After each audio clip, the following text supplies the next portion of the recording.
So, Twilight. Huh? In the Olympic Peninsula of northwest Washington state, a small town named Forks exists. Under a near constant cover of clouds, it rains on this inconsequential town more than any other place in the United States of America. It was from this town and its gloomy, omnipresent shade that my mother escaped with me when I was only a few months old. It was in this town that I had been compelled to spend a month every summer until I was 14. There was the year I finally put my foot down. These past 3 summers, my dad, Charlie, vacationed with me in California for 2 weeks instead. Oh my god, you're so boring, Bella. I love the sun and the blistering heat. Huh, you love the blistering heat? In that case, maybe you should shift to Venus. A little birdie told me that it's the perfect vacation spot if you want to live like bacon. Just a friendly advice. Anywho, Bella comes to live with Charlie, her father, who, for some reason, she wants to call Charlie. Wow, she's got problems. On the way from the airport, Bella again proves that she can be overly dramatic about almost nothing. Here, check it out. That would explain why I didn't remember him. Him is Billy Black. He's some guy who used to go fishing with them. I'd do a good job of blocking painful, unnecessary things from my memory. Okay. Not to sound insensitive or anything, but what is so painful in her life? From the last few pages, it's quite clear that she doesn't care about her parents or anyone else. But you know what? I'm gonna go easy on Bella. It's not fair for me to judge her so quickly. Maybe she's not as shallow as I thought she is. How cheap is cheap? After all, that was the part I couldn't compromise on. I spoke too soon. Let me clear something up for you. Our parents work really hard to earn money. And then to live in your materialistic bubble, it's very insensitive. So respect your parents. Now, back to the show. Okay, I'm gonna go out on a limb here and give Bella one more chance to prove me wrong. Hopefully she won't disappoint us this time. Well, honey, I kinda already bought it for you as a homecoming gift. Charlie peeked sideways at me with a hopeful expression. Wow, free. I'm not even going to touch this. I'm going to let you judge Bella after her wow free expression in the comment section below. Later, we get introduced to everyone's favorite anemic, Edward Cullen. Then Bella keeps on staring at Edward. She hates when other people stare at her, but she keeps on staring at Edward. Bella goes to attend her next class where there is only one seat left next to Edward. Very convenient, may I say? Then they stare at each other again. Okay, how come they have so much free time during a lecture? When I'm in a lecture and I stop for a minute to think about my favorite Ninja Turtle, I skip a bunch of important points. Anyway, after this, Edward goes AWOL and Bella keeps on behaving like this. Wow, Mike said, it's snowing. I looked at the little cotton fluffs that were building up along the sidewalk and swirling erratically past my face. Ew, snow. There went my good day. He looked surprised. Don't you like snow? No, that means it's too cold for rain. Obviously. Besides, I thought it was supposed to come down in flakes, you know? Each one unique and all that. These just look like the ends of Q-tips. What does this even mean? It's too cold for rain, and then Q-tips. What is she saying, guys? I need to lie down. I'm back. And Bella is still staring at Edward in the cafeteria. Basically, Twilight is an obnoxious girl and a weird guy getting together and staring at each other for uncomfortably extended periods of time. You know, I feel creeped out reading about them staring at each other for pages, and yet somehow they feel comfortable doing it. Finally, Edward speaks. My name is blah blah blah. My mind was spinning with confusion. Had I made up the whole thing? He was perfectly polite now.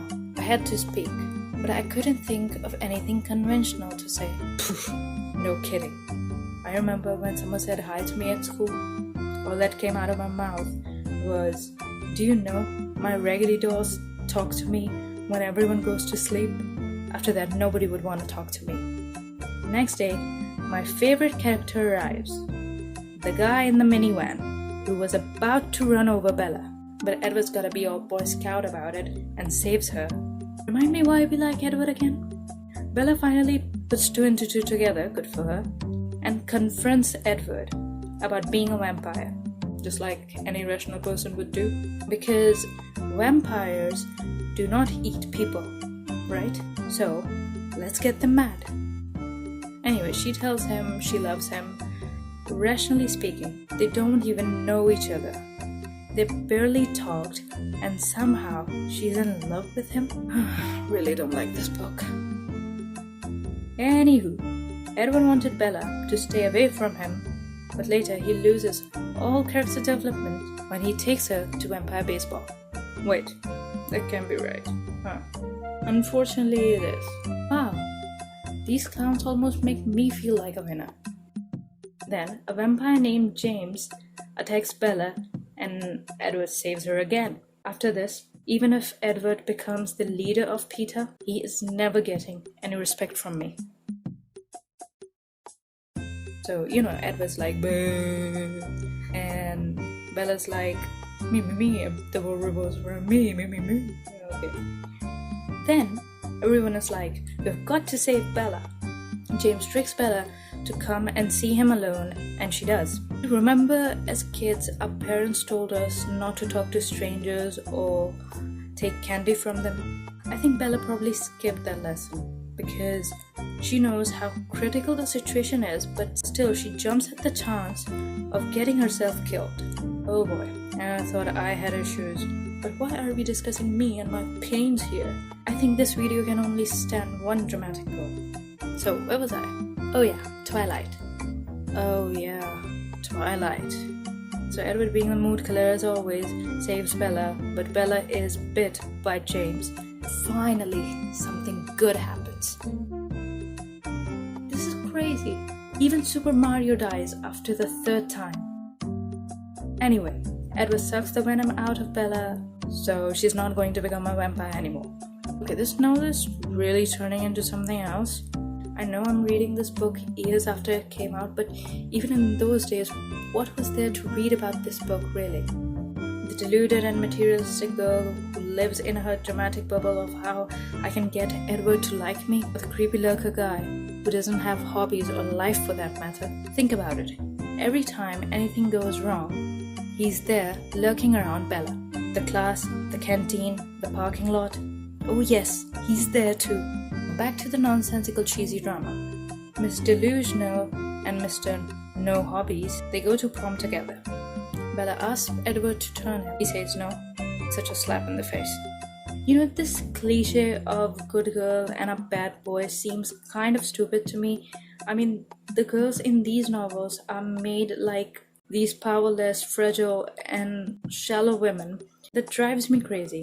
Besides, maybe being with a moody and pouty guy might work at first, but as the years go by, he's going to be moody and pouty about everything. Bella, I bought green gummy bears instead of red gummy bears. Bella, I forgot my teddy bear in the washer, longer than I thought, and now it smells like fishes. How can you bear to even look at me right now? I must climb to the Mount Everest to summon the water gods for a duel. See what I mean? Hey guys, I read Twilight. I couldn't stand it, but at least I read it.